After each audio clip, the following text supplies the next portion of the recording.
whether it's in my apartment or whether it's at a facility. And I want to make sure people are trained so they understand dementia. And so that's a bill that we just adopted, requiring nursing home facilities, assisted living residences, and adult daycare facilities to promote dementia training for staff, providing direct care to residents and clients. Like I said, when I heard some of the stories of what was happening in some of these facilities, it was devastating. So that bill was passed and it was signed by the governor. We also passed a bill that is increasing safety in assisted living residences.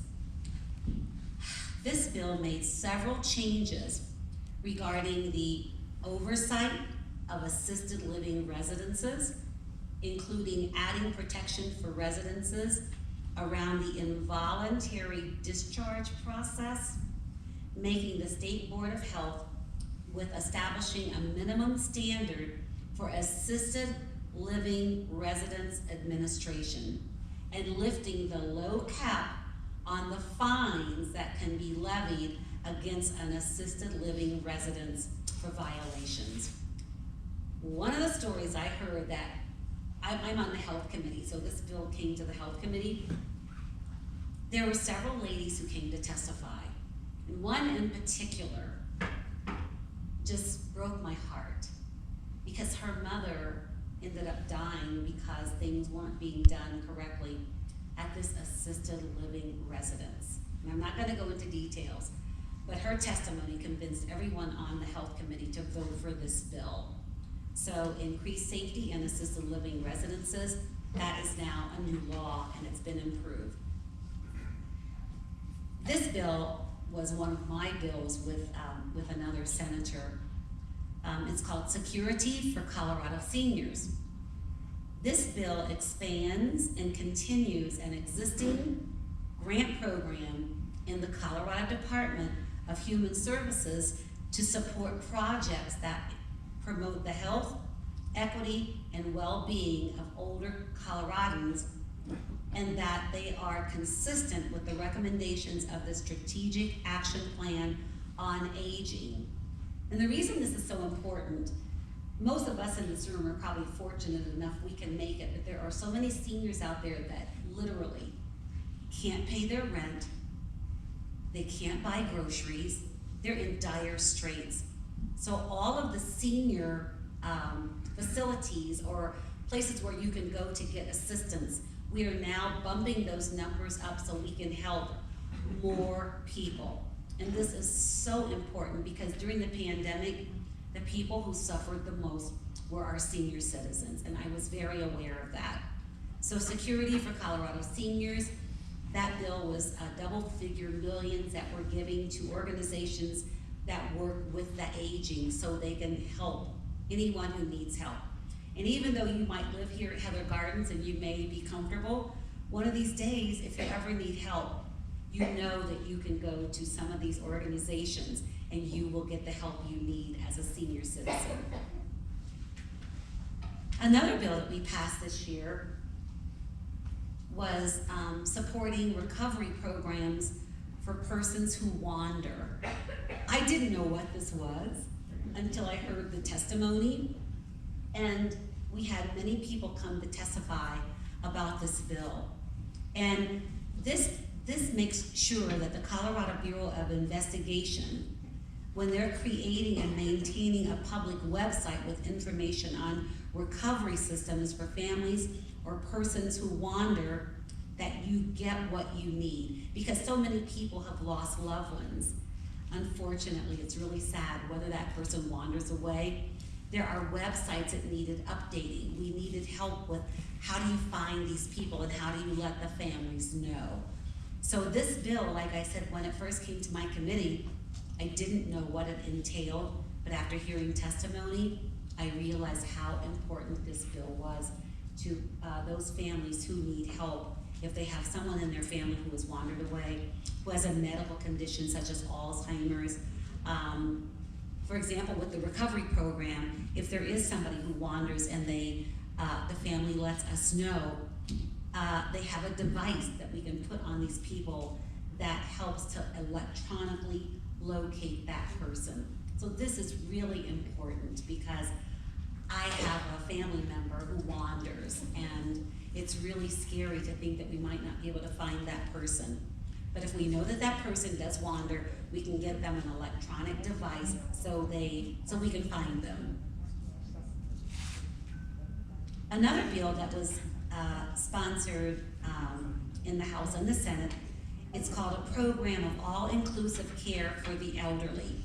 And this is also a program that's going to provide formal oversight of the PACE program. And you all know that the PACE program is called, it's PACE, Program of All-Inclusive Care for the Elderly.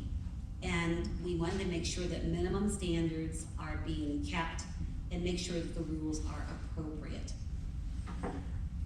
Another bill that was really important, we all know that the pandemic affected all of us in some way or another. We passed a bill, and it was a bipartisan bill, and it requires that the patient in a healthcare facility, whether that's a hospital, nursing home, or assisted living residence, may have at least one visitor during their stay. And it's requiring healthcare facilities to have written policies and procedures regarding visitation rights, because let's face it, a lot of us lost loved ones during the pandemic. People died alone. And that's just, it just breaks my heart.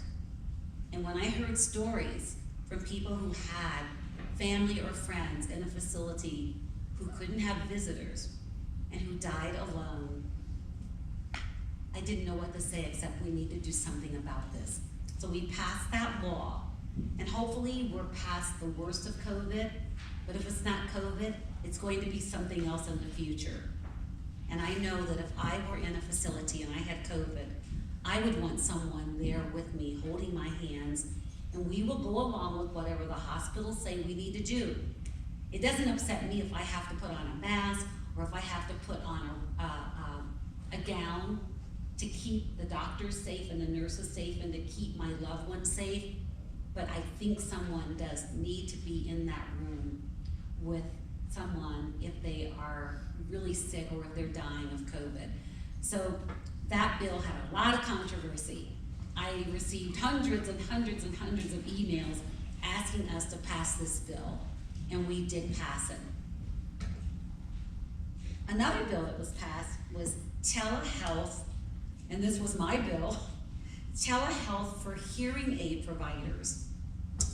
I don't know if anybody has a hearing aid, okay, and nothing to be ashamed of, but there were areas in the state where people couldn't get to their hearing aid provider, and they were going to have to drive all the way to Denver, or let's say you lived over in Greeley and your provider was in another city, or if you lived in Ray, Colorado. Well, I'm a speech pathologist I also have a degree in audiology. There's all this new technology out there, and they've been using this at the VA hospital for years. If you don't want to go to your provider for your hearing aid, what will be sent to you in the mail is some software, and you download this software on your computer. This software will let the person who is on the other side of the telehealth, your doctor or your hearing aid provider, it will let them look in your ear. I mean, it sounds like something from the future, but it works. And this way, the doctor can see in your ear, help you with your hearing aid. They can tell if there's too much wax in your ear. I mean, it's amazing. I've seen it done. It's high tech. And now, instead of having to go to another city if it's not convenient, or let's just say you live here at Heather Gardens and you don't want to go to your hearing aid provider, they can send this software to you, and your kids can help you download it on your computer, like my kids do with me. And you can actually see in the ear, and they can do an exam, and they can fit your hearing aid this way. They have been doing this at the VA for years, and now fortunately, this technology will be able to come to you if you need it. And I was so excited about this bill because it's helping so many people prescribing, it's helping hearing aid specialists provide, select, and fit hearing aids through telehealth. Currently, the initial test must be in person. Now, it does not have to be in person. And like I said, I've seen this technology and it is amazing. It works, and I'm just thrilled that I could be the sponsor of this bill. How many of you use telehealth for your health care? Yeah, I love telehealth. My son was sick last week, and he had never used telehealth before, and he didn't know if he had COVID or not. He was really, really sick, and he used telehealth for the first time, and he's 50 years old, and I said, "You're young, and you've never used telehealth before," but he used it, he absolutely loved it, and I am so grateful for telehealth. So now we have telehealth for hearing aids. Another bill that I think is really, really important for seniors, we passed a bill for a senior housing income tax break. This bill creates a refundable, means-tested income tax credit for income tax year 2020 through 2022, available to Colorado taxpayers who are at least 65 years of age by the end of the tax year. And if your gross income falls below $75,000, I know, that's what I said too, because I don't make $75,000 a year. I don't know if you know this, but down at the state capitol, as a state senator, do you know what our salary is? $40,000 a year. And I don't know how the young, I'm retired, so for me, that's extra income. But for those young state representatives, like Iman Jodeh, they only make $40,000 a year. And we work, when I say we work hard, and we may only be in session 120 days a year. But our work is constant, even in the summer when we're not in session. So, getting back to this senior housing income tax credit, I have a lot of people who are absolutely thrilled about this credit for property, for the 2022 property tax year, for those who are eligible, and for, you can tell your friends. Another bill we passed was to update employment discrimination laws. This bill is going to repeal the prohibition against relief and recovery of certain damages in age discrimination, so that remedies are consistent regardless of the type of discrimination, and that was really important as well. There are so many other bills that we ran that will affect all of you, but I told Martha, since I knew I only had 30 minutes, I'm going to send her an email so she can send it to all of you with the bills that we actually passed. So it's just like maybe 1 or 2 sentences so you can see what those bills are and how much money was given to all of those bills. Because I knew I only had 30 minutes, but I can't even get through all of this with you because we passed so many bills this year. We passed a lot of bills for human rights. We passed a lot of bills for safety, as I was telling you. We passed a lot of bills for the criminal justice system. We passed a lot of bills that I'm really worried about, because after Roe versus Wade, what's next? And no matter how you feel, I think a woman's body is hers to make her decisions.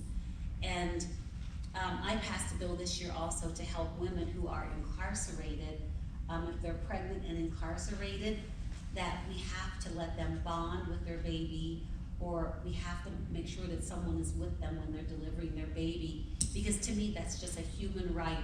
Whether you're in prison, whether you're incarcerated or not, there are certain rights that should be given to women no matter what. And so I passed a bill to make sure that women, and not just incarcerated women, but women in general who go to the hospital, that they have rights while they're in that hospital, because so many women, unfortunately, a lot of women have died in the hospital because no one took them serious. And I was on a Zoom last night talking about that in particular. Okay, I've talked too much, but I'm gonna make sure that Martha gets this email where you can see all the bills, and there's a lot, but you can just go through them and see what bills we actually did pass. Yes? I'm wondering on the things that are about elder care, in a lot of what you've said is about an institutional setting. Yes. Are those still many of those things available to people that have home care? Yes. We wanted to make sure that home care was included, because my cousin has a company where people go to the homes. And so this bill covers home care as well. That's really important, because we were getting complaints. Colorado Department of Public Health was getting complaints about abuse when people come into your home to help you. So yes, that is so important. And also like the training for dementia and stuff. Yes, training is so crucial. And can I say one more thing? Sure. The story that stuck with me the most is, and why we need to make some changes to assisted living or memory care centers. One lady came to testify, and I promised that I would tell this story. Her mother had Alzheimer's, and she was in a center, and one night the mother got out. Don't ask me how she got out. It's supposed to be a locked facility, right? She ended up in the backyard of this facility, and she froze to death. And I'm telling you this because this should not be allowed to happen. And there was something in the laws that did not make sure that these doors were checked. So like I said, I can't go through all the details, but I promised her I would tell that story, and that's why we had to make changes to so many of the laws this year to make sure that our senior citizens are taken care of, no matter what facility you're in, or no matter what your mental state. So I promised her that I would share that with all of you and be her messenger. And like I said, at my age, I'm making sure I can run as many bills as I can that are going to help senior citizens, because we deserve it. Well, thank you.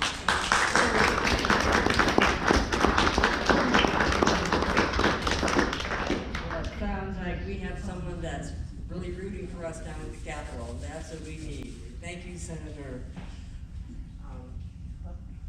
Janet Buckner. I just forgot her name.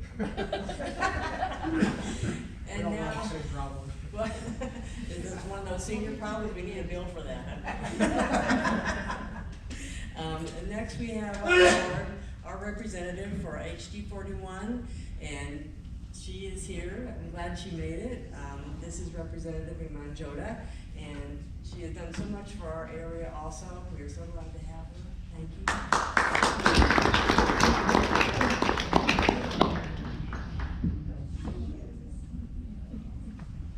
Well, good afternoon, everyone. You guys ready for election night? Oh, the collective side. So it's so good to see you. I haven't been able to make it over the past few months because of session, and I have had to tell Marty multiple times that we were staying late, and I couldn't make it, even though we really wanted to be here, and I know Senator Buckner felt the same way. Right. So there's quite a few things I think there's to cover about this last session. I think one of the biggest things was fentanyl, and I don't know if anyone heard about that, but that was a huge debate on the floor, and it divided a lot of people, especially in our caucus.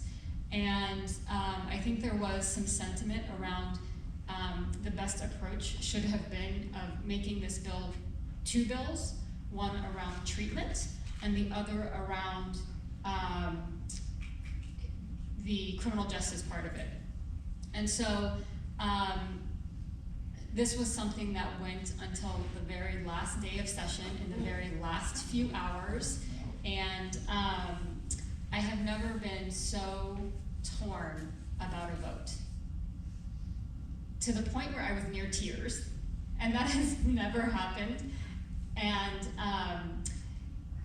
for me, I think what I was really struggling with was that fentanyl had a disproportionate effect on brown and black communities. And HD 41 has such a high concentration of immigrant and refugee and BIPOC communities that I had to vote not only my conscience, but I also had to vote for my district.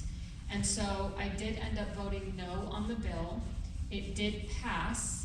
And so essentially what it does is that if you have up to, what is it, Senator? Is it now 3 grams?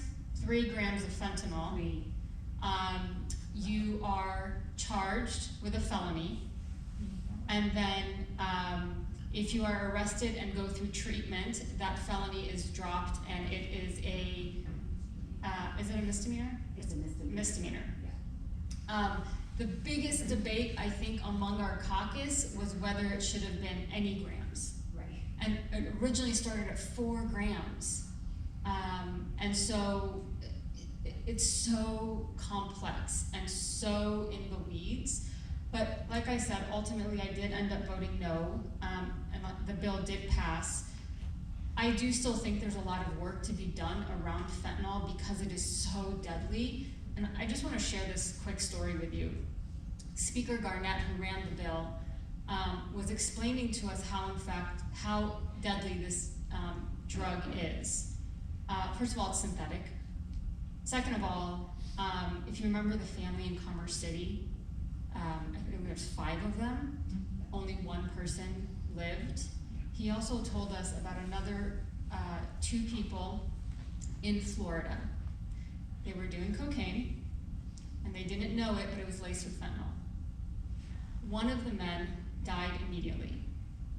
The other guy, who hadn't done his line of cocaine yet, gave him CPR. The man who gave him CPR almost died simply because of contact and inhaling. That's how powerful fentanyl is. So you can imagine how deadly this is on our streets. You can also imagine that even street legal drugs like marijuana, not knowing that it is laced with a drug that is so deadly, can impact everyone. So this was, like I said, a very difficult conversation in our caucus, but I think it was an important one. Another one that was really important was the Colorado Works bill. And this essentially gave county workers the right to organize and unionize. This was also a really big debate. Counties were against it, and ultimately we did get it across the finish line. I personally very much believe in the right to organize and become a union and negotiate.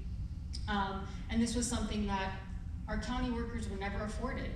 Originally, the bill had a lot of other folks included in that, healthcare workers, teachers, and they had to get taken out.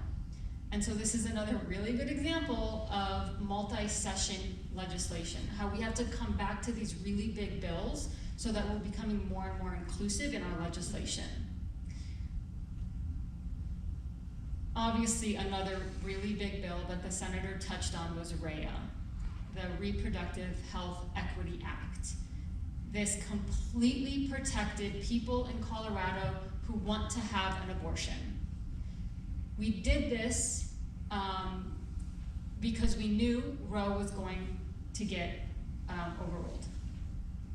So this was our preemptive legislation to make sure that Colorado did not stand for violating people's human rights on their own reproductive health.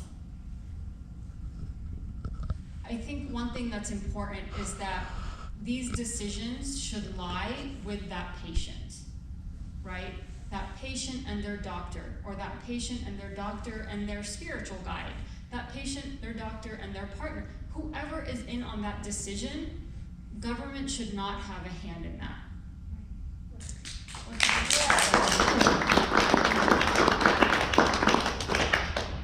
Years ago, when we were, it wasn't that long ago actually, when we were debating whether Colorado will criminalize having an abortion at 22 weeks. If you guys remember, it was a ballot measure. When I testified in committee against that bill, I said, listen, the only people in that room should be the medical professionals and that person. No government official should be in that room through policy or otherwise. And that ended up failing, as it should have, right? And what was important to me was that I brought the Islamic perspective. As a Muslim, right, I wanted folks to understand that you can have a perfectly healthy pregnancy until 23 weeks, 24 weeks, sometimes even later, and something happens, right? You cannot control these things. And as a Muslim, the mother's life always comes first. And I needed people to understand that as Muslims, sometimes we can be painted as very conservative and against abortion, but this is health that needs to be prioritized. And so that's the lens I testified from, but that was also the lens that the campaign against 22 weeks needed. And so we're very happy that that passed, or did not pass, but now we're having to deal with Roe.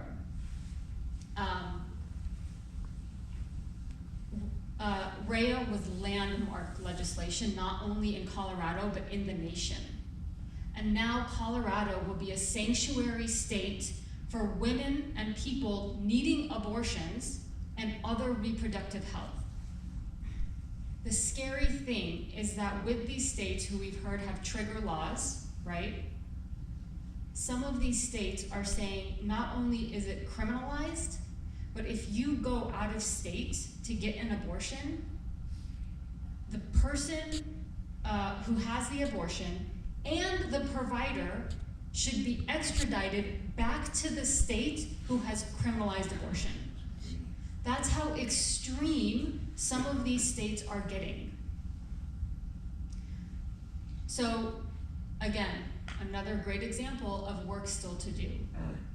And the reason that there's still work to do on reproductive health is because, again, in every other field, right, we're seeing a workforce shortage.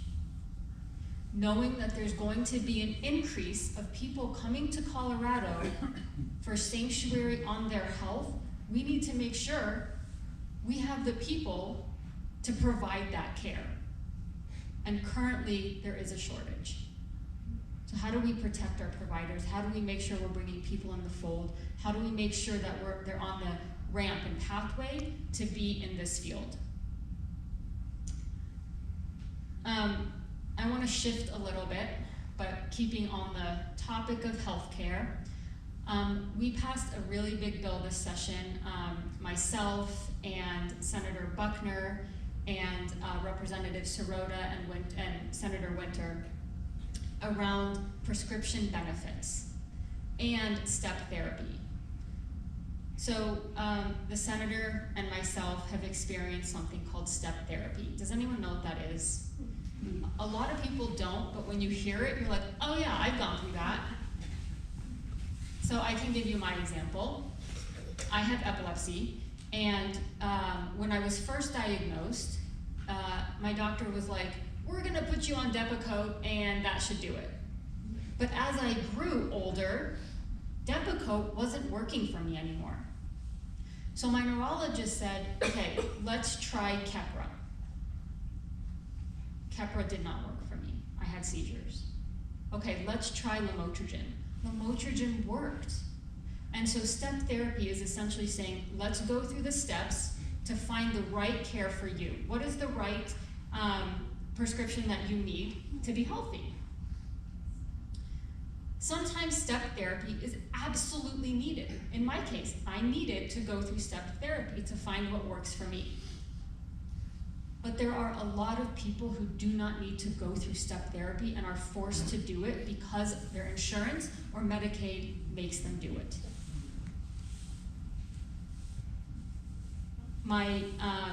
The Epilepsy Foundation was one of the lead organizations in our coalition to run this bill. And the reason for that was because neurologists were saying, This is the #1 complaint that neurologists have because they know their patients, some of their patients, do not have to go through step therapy. Last year, I passed a bill called Joey's Law, and Joey's Law essentially says schools K through 12 have to know and be trained how to administer rescue meds in the event of a seizure for a student. The bill was named after Joey, and Joey was a great example of step therapy. He was forced to go through step therapy, and the conclusion of his step therapy was brain surgery. If he didn't have to do that, he would have been treated more effectively sooner. So what the bill did, it did two really big things. It said, if a doc knows that your patient does not have to go through step therapy, they can apply for an exemption. They can just say, listen, I know this, I don't need to put my patient at risk. We're not doing away with step therapy, because in my case, I needed to go through it. But a lot of people don't, and we shouldn't put them through that. So the other part of this bill, which was really big, was around rebates. Rebates on your prescription drugs. Before the bill passed, there were rebates that applied to your prescription drug. And currently, those rebates, those coupons, those rebates, were not being passed on to you, the consumer, at the pharmacy counter. But what was happening, right, was that the insurance companies and people called PBMs, prescription benefit managers, were taking, let me give you an example. Your medication costs $200, okay? The rebate says, I will give you $100 off your prescription. You should only be paying $100 for your prescription at the counter. The insurance company and the PBMs were taking that $100 and keeping it and still charging you the $200. So now they're still making the $100 from the rebate and the $100 that you should have saved at the counter. And a lot of people were like, oh, this is double dipping. I'm like, it's stealing. They're stealing money from you at the counter. We did away with that. We made sure that people are getting their prescription drugs the price they should be paying. And that was definitely an effort between myself and Senator Buckner. And again, because of lived experiences, we wanted to make sure that that was not going to happen to other people. So really shifting gears, I want to talk about homelessness. I think homelessness is one of the issues that at least I get emailed about the most. And we wanted to do something about that.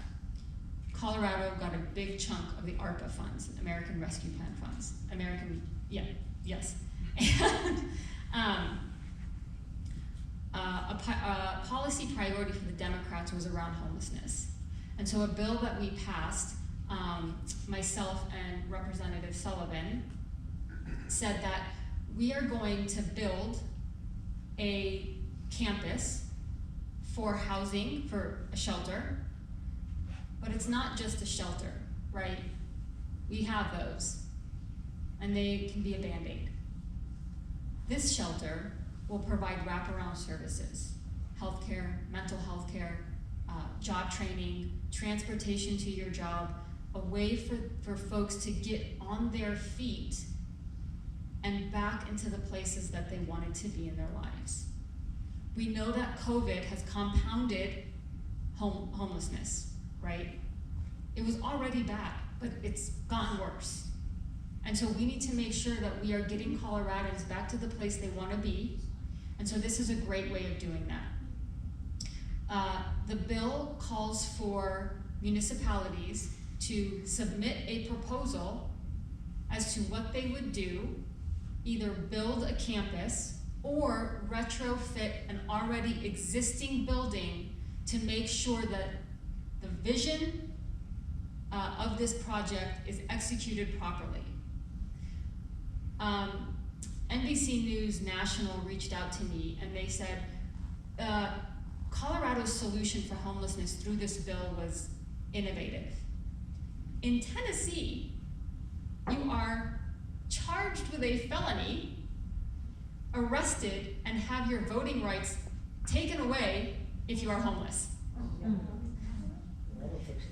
That'll fix the problem. Yeah. And he told me about this, I was like, is this a joke? And he's like, yeah, compared to the juxtaposition of what Colorado chose to do.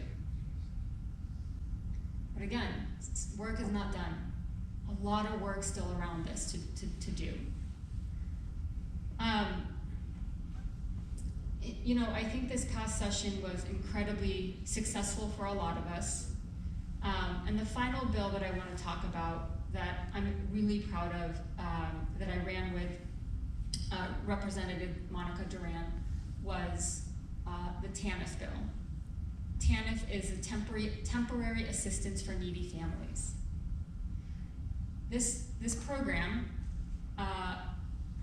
allows folks who make $400 a month to get some benefits, and these benefits usually don't go more than $500.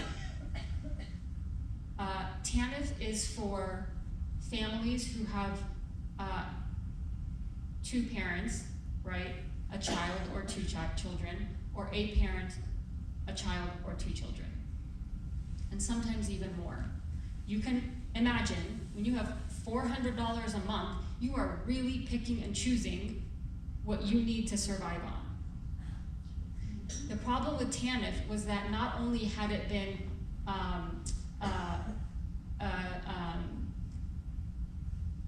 adapted for inflation and everything else today, but they were penalizing recipients of TANF for not meeting benchmarks in the program. And so it got to the point where families were like, I couldn't find transportation that I could afford to get to my appointment and my session with my caseworker, and they get sanctioned. I couldn't find childcare, and so I missed my appointment, and they'd get sanctioned. And they'd get sanctioned $100. Like, what is left? It was really sad. So this bill increased the benefit to over $1,000, and we made it easier for people to be in the program, not be sanctioned, because as it stood, it was harder to be in the program than not. And so this will increase participation. There will be a gradual increase, and a lot of the pushback we were getting was around counties. And it was doomsday situation. Counties are gonna go bankrupt in 5 years and we're screwed. And that's not the case. So we were really happy to help folks who needed this. And again, another great example of how COVID has compounded the need for programs like TANF. And TANF is one of those programs that you never hear about until you need it. For me, TANF is a program, the goal is to never need it, is to do away with it. Because people don't need it. That's my goal. We need to come back to this bill in 2 years, 5 years, and make sure that it's keeping up with inflation, with the realities of what's going on in the future. And so I'm incredibly proud of all of these bills that not only the caucus passed, but that were on my slate as well. I'm blessed to have 100% of my bills passed in my first term, but it's my first term. It's not lost upon me that it's my first term. So with that, I really want to say thank you for coming and listening. I am always available. After redistricting, I will have all of Heather Gardens, and so I'm super excited about that.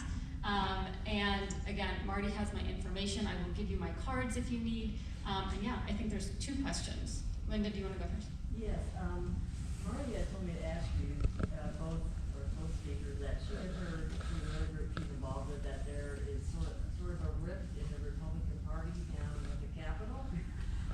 Can you, or do you want to discuss that? The biggest understatement of the century. So yes, there is a rift. it'll be interesting to see what happens after elections. I can speak to what's in the House.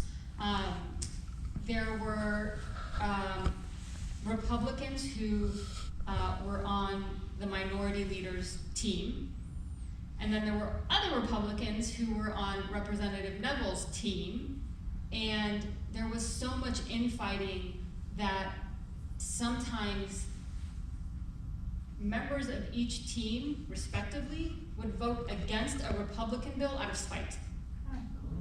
And that's how bad it got. When we were debating Rhea all night, they kept us there for 26 hours, they broke a record.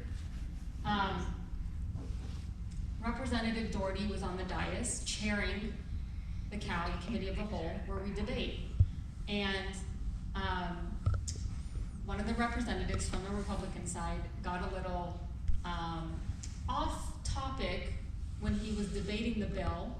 And so it was her job to say, Representative, and she gavelled, Representative, please speak to the bill.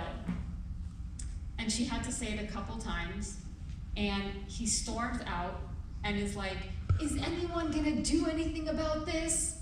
And he goes to the minority leader, and they get in each other's face, and then the infamous belly bump happens. They do this whole night. It was in the news, it was. So yes, there is infighting, and the fear is that, there's a chance they're gonna get more conservative. And we need to know how to pivot and deal with that and make sure that we are passing legislation that, again, pushes forward, in my mind, a progressive democratic agenda and is reflective of what Coloradans want to see from their representatives, from their senators, that upholds honestly, the values that Colorado wants to live by. Did you have a question? Yes. Yes, with the post-Roe measures, are any of these adjacent states that are criminalizing the female, is the man that created the pregnancy being criminalized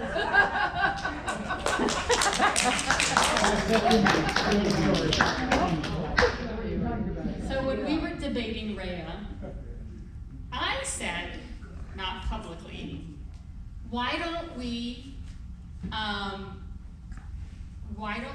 mandate a man's vasectomy? Yes. And I obviously didn't say that publicly, but that was what a lot of people were thinking and saying, like in the public. It's a great question, right? It's why is it mandating the woman's body, right, when it takes two? And what I said, a lot of people are saying, and we have the Attorney General himself here who can talk about law and why men aren't being mandated. But with that, you guys, thank you so much. I do have to bow out, but again, I'll leave my cards. Linda, you have all of my information.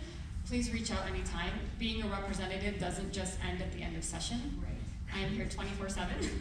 And so it was so good to see everyone. If I don't see you next month, have a great summer, and I will see you soon.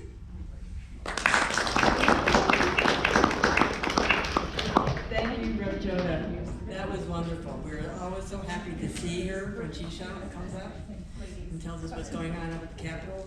And now I'm so excited. This is very exciting to have AG Bill Weiser here to speak to us. I'm just going to turn it over to you. It's great to join you all, and we're so lucky to have such an incredible representative. Really, Iman is someone special, and I think I saw Janet Buckner here as well, so that's incredible representation. Let me quickly talk about what I know is on people's minds, and then take a few questions, and I know I'm keeping folks out of the regular order a little bit, appreciate the juggling. The moment we're in is a really scary moment. The decision to overrule Roe versus Wade is not one that I thought any of us were prepared for, and what it portends is a tax on marriage equality, on birth control, on IVF. Yeah. And Colorado is protected because of your representatives here and elsewhere that passed the Reproductive Health Equity Act. But we don't have protections on marriage equality in Colorado. And other states are vulnerable. So I'm going to be in that work. I had the experience of a lifetime working for Justice Ruth Bader Ginsburg. I learned from the best, and I'm committed to this work. We in Colorado cannot be complacent. Even though we are fine now, we've got real challenges ahead of us. I also want to underscore there's going to be another decision probably tomorrow that's going to undermine the authority of the EPA to address carbon emissions. And that decision could even undermine the ability of the FDA to address vaping. And so what we're living through is a time when the states are more important than ever. So we need to think globally about what we care about. Protecting our land, air, and water. Protecting people's civil rights. Standing up for consumers taken advantage of. We've got to act locally, here in Colorado, to be engaged. And to make sure that people vote and organize. By doing that, we can build the future that we want and we believe in. It's not going to be easy. It's not going to happen quickly, but I promise you I'm all in for that work. So thank you all for being here. We'd love some thoughts, questions, and ideas. Yes? Is there a movement going on to enshrine abortion rights in the Constitution, in the state Constitution? There is discussion about that. To underscore this point, the Reproductive Health Equity Act is a statute, and we could go ahead and adopt in Colorado a constitutional amendment. I do believe we're going to have an easier path with a referred measure, and that means we've got to keep both houses of the General Assembly so we can refer that sort of constitutional protection. Also, marriage equality right now is not in our Constitution.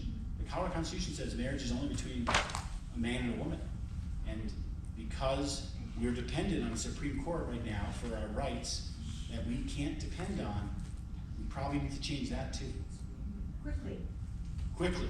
Time is not necessarily on our side. But here's the good news. The public is on our side. 2/3 of the public believes in Roe versus Wade. 71% believes in marriage equality. So we organize, we get people out to vote. We work on our state constitution. That sends an important message. Other thoughts or questions? Yes? I'm going to speak about crime and lawlessness in our city. You hear that there's no police doing traffic control because they don't have enough officers. The etiquette driving is phenomenally bad. People without license plates, without current tags. And I read on social media the reason that this isn't being dealt with because of the Democratic politicians and that it's a revolving door if they do arrest somebody. I just wonder if you could address those issues. We need law enforcement that is effective, that's well trained. We need a system that makes sure that people who are a threat to public safety aren't going through a revolving door. And that system, pretrial management, operates on the local level. Some local governments, up in Larimer County, haven't had reports of the type you're talking about. Others, concerns what's happening here, concerns what's happening in Denver, have had some challenges. And part of what's happened was during the pandemic, there may have been a little bit more of a concern about keeping people in jail in the time that there were concerns about the spread of COVID. We need to make sure we are being thoughtful about risk assessment. And if someone has stolen several cars and they're arrested, they should be kept pending their trial, not just let out, able to steal more cars. So is car theft a misdemeanor now in Colorado, or does it depend on what kind of a, there's different layers? So I'll have to get back to you on the exact specifics. The question was, how do you treat car theft? And then the person, I think, offered an answer, which is, depends on the car. Some cars might be more expensive. That's a different category than other cars. I don't have that at my fingertips, so let's get back to you. Yep. Oh, and the Sentinel that I just finished reading today, that along with, I think $2,000 is the, if it's above 2,000 or below 2,000, the car But if it's used in a theft, that changes it. If it causes, you know, any damage, the amount of damage in the car, to the car, you know, if it's, as I said, if it's involved in a crime, all those things are factors. Different factors, yeah. Time for a couple of questions? What kind of a role does the Attorney General play in affordable housing? It's a very good question.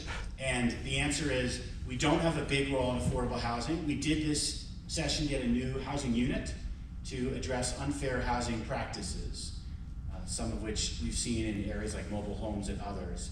But the legislature, I think you've heard the representatives, have passed some laws governing affordable housing. We do have a large role protecting consumers generally. If you have been the victim of a scam, stopfraudcolorado.gov is where you can report that. We've been going after those who've preyed on consumers. And we've gotten $40 million back to consumers who basically had these deceptive fees. I'll give you an example. CenturyLink once said, we're giving you a price lock guarantee. But then they didn't keep the prices locked. They kept raising them. We got $8.4 million back. TurboTax said, we'll give you a free submission of your taxes. But then they charged people. We got $2 million back. So we got up to $40 million back to people who've been mistreated. On top of that, we got $35 million back for student debt relief, because this company Navient mistreated student borrowers. We've also got $400 million back addressing the opioid epidemic from these big pharma companies who pushed out these dangerous pills, getting people addicted. That's going to provide more drug treatment and recovery services. So we're here to represent you as the people's lawyer, whether you're ripped off as a consumer, you're concerned as a citizen about your rights, you're worried about public safety, and are you being well protected by well-trained police. We're also going to work hard to protect our land, air, and water at a time when, as I mentioned, the EPA may be less able to do so. So I know it's a scary moment we're in. And what I would just say is, don't give in to that. We need to stay engaged. People showing up, voting, organizing is what keeps us as a democratic republic, working together to perfect our union. I believe in that vision of what America is about. That's why I'm honored to serve as your Attorney General. I believe in the idea of the rule of law, that we treat everybody equally under law. And I believe that we hold people accountable when they prey on others, whether it's car theft, whether it's white-collar criminals, or whether it's people engaging in consumer scams. We need to protect people. A lot of people are feeling vulnerable now. My job is to protect and serve the people of Colorado. So. What is that website again? All right, stopfraudcolorado.gov. I've got to run actually, but you can find more good information at that website, stopfraudcolorado.gov. My general website is coag.gov. Thank you for your time to visit with you. Sorry, I've got to run. Appreciate it.